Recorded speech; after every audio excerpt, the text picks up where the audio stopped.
انتهى السبت الممتاز في الدوري الإسباني. مباراة مدريد ولاس بالماس، بارسا وفياريال. مباراة مباراة ريال مدريد ولاس بالماس. ريال مدريد عودة البطل في آخر اللحظات. كيف ديما الريال معروف العودة ديالو، شخصية البطل راه. ولكن كل مباراة كتكون في هاد الشهر هذا هي من أصعب المباريات، خصوصا حنا داخلين على شهر فبراير اللي كترجع فيه عودة دوري أبطال أوروبا. وما نساوش بلي الريال عندها الغيابات هذا العام، وعانت تقريبا، وصلت دابا شي 20 إصابة اللي وصلت ليها منذ بداية الموسم. لكن هي في نسق مستمر. أنشيلوتي تقريبا لعب 30 مباراة، خسر جوج، تعادل في ثلاثة، كل شي ربح بقيادة أنشيلوتي. صراحة مدرب يستاهل الاستمرار مع ريال مدريد. بدون رأس الحربة، هذا مدرب بدون رأس الحربة.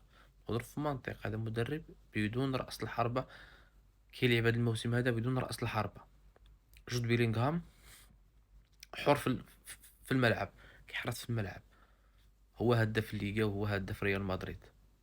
أما من الجهة الثانية بالنسبة للبارسا، فهي كانت مباراة جميلة، مباراة مثيرة، إن لم تكن أفضل مباراة في الدوري الإسباني هذا الموسم، بين فياريال والبارسا على أرض البارسا. فياريال تقدمت ب2-0 في النتيجة عن طريق إلياس خوماش المغربي وجيرارد مورينو الإسباني. لكن البارسا مع التغييرات اللي عمل تشافي مع بداية الشوط الثاني قدر يرجع في المباراة، وسجل هدف، وهدف الثاني، وهدف الفوز. لكن في آخر 5 دقائق من المباراة عاد فياريال وسجل الهدف التعادل، الهدف الثالث. وصار البارسا يركض وراء الهدف الرابع وهدف الفوز والرعونة من فيران توريس. لكن جاءت جاءت فياريال وزادت الهدف الرابع، وكذلك البارسا ركضت مرة الهدف الخامس، مرة الهدف الرابع، هدف التعادل.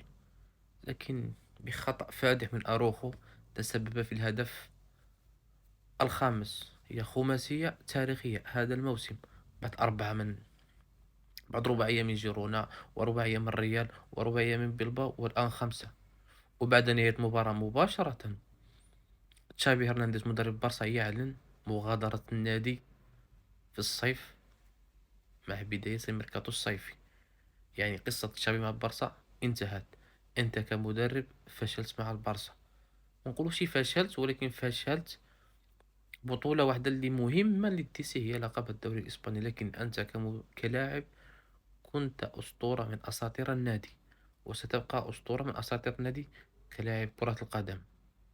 لكن تشافي أعلن مغادرة النادي رسميا.